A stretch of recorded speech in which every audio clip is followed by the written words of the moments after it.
Cette nouvelle vidéo est le complément de la précédente.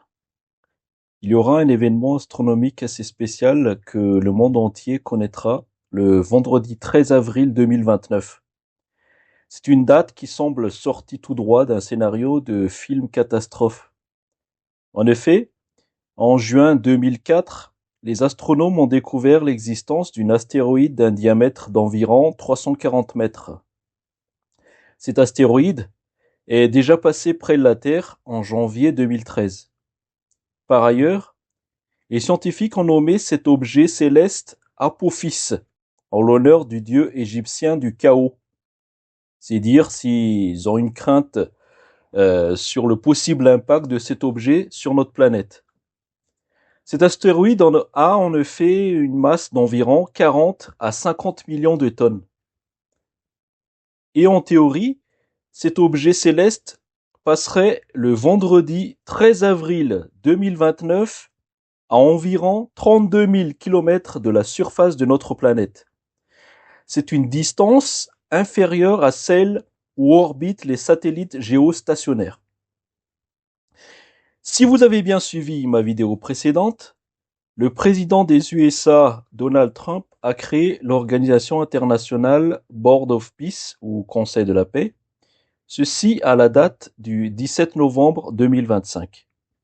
La charte de cette organisation a été officiellement signée le 22 janvier 2026. Allons maintenant dans la parole de Dieu. Lisons donc le prophète Daniel au chapitre 9, le verset 27. C'est un rappel. Il fera une solide alliance avec plusieurs pour une semaine. Et durant la moitié de la semaine, il fera cesser le sacrifice et l'offrande. Le dévastateur commettra les choses les plus abominables, jusqu'à ce que la ruine et ce qui a été résolu fondent sur le dévastateur. Nous avons donc vu que une semaine égale à 7 ans. Donc la moitié de 7 ans, 3 ans et demi. Une année biblique équivaut à 360 jours.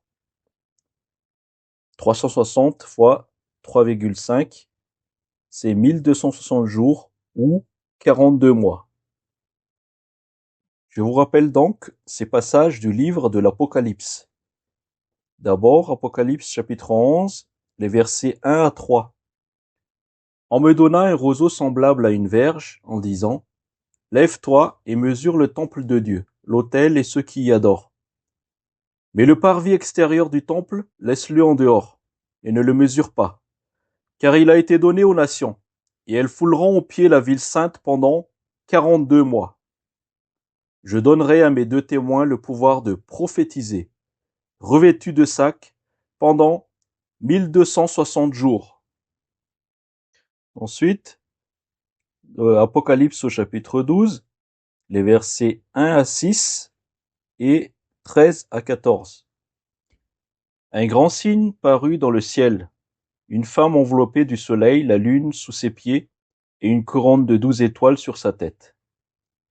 Elle était enceinte, et elle criait, étant en travail et dans les douleurs de l'enfantement. Un autre signe parut encore dans le ciel, et voici c'était un dragon rouge, ayant 7 têtes et 10 cornes, et sur ses têtes 7 diadèmes. Sa queue entraînait le tiers des étoiles du ciel et les jetait sur la terre. Le dragon se tint devant la femme qui allait enfanter, afin de dévorer son enfant lorsqu'elle aurait enfanté. Elle enfanta un fils qui doit paître toutes les nations avec une verge de fer. Et son enfant fut enlevé vers Dieu et vers son trône. Et la femme s'enfuit dans le désert, où elle avait un lieu préparé par Dieu, afin qu'elle y fût nourrie pendant 1260 jours. Quand le dragon vit qu'il avait été précipité sur la terre, il poursuivit la femme qui avait enfanté l'enfant mâle. Et les 2 ailes du grand aigle furent données à la femme, afin qu'elle s'envolât au désert vers son lieu, où elle est nourrie un temps, des temps, et la moitié d'un temps, loin de la face du serpent. Enfin, toujours dans Apocalypse au chapitre 13, les versets 1 à 9. Puis je vis monter de la mer une bête qui avait 10 cornes et 7 têtes, et sur ses cornes 10 diadèmes, et sur ses têtes des noms de blasphème. La bête que je vis était semblable à un léopard. Ses pieds étaient comme ceux d'un ours, et sa gueule comme une gueule de lion. Le dragon lui donna sa puissance, et son trône, et une grande autorité. Et je vis l'une de ses têtes comme blessée à mort, mais sa blessure mortelle fut guérie. Et toute la terre était dans l'admiration derrière la bête. Et ils adorèrent le dragon, parce qu'il avait donné l'autorité à la bête. Ils adorèrent la bête en disant, qui est semblable à la bête et qui peut combattre contre elle? Et il lui fut donné une bouche qui proférait des paroles arrogantes et des blasphèmes. Et il lui fut donné le pouvoir d'agir pendant 42 mois. Et elle ouvrit sa bouche pour proférer des blasphèmes contre Dieu, pour blasphémer son nom et son tabernacle, et ceux qui habitent dans le ciel. Et il lui fut donné de faire la guerre aux saints et de les vaincre. Et il lui fut donné autorité sur toute tribu, tout peuple, toute langue et toute nation. Et tous les habitants de la terre l'adoreront, ceux dont le nom n'a pas été écrit dès la fondation du monde dans le livre de vie de l'agneau qui a été immolé. Si quelqu'un a des oreilles, qu'il entende. Je vous invite à revoir les vidéos 4 et 5 pour vous rappeler toutes les explications sur les 7 trompettes de l'Apocalypse. En conclusion, je pourrais très bien me tromper sur la nature de tous ces événements. Néanmoins, le Seigneur Jésus ne nous laisse jamais dans l'ignorance. Il nous révèle toujours son plan lorsque nous veillons et prions. Je vous rappelle ces paroles de Jésus dans l'évangile de Matthieu au chapitre 24, les versets 32 à 42. Instruisez-vous par une comparaison tirée du figuier. Dès que ses branches deviennent tendres et que les feuilles poussent, vous connaissez que l'été est proche. De même, quand vous verrez toutes ces choses, sachez que le Fils de l'homme est proche à la porte. Je vous le dis en vérité, cette génération ne passera point que tout cela n'arrive.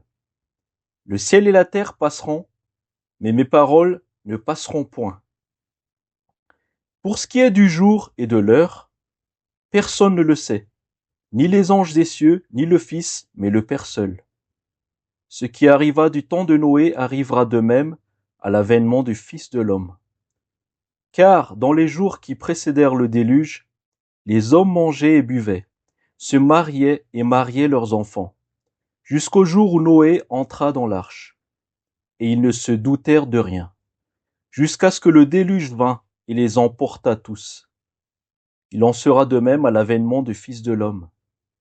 Alors, de 2 hommes qui seront dans un champ, l'un sera pris et l'autre laissé.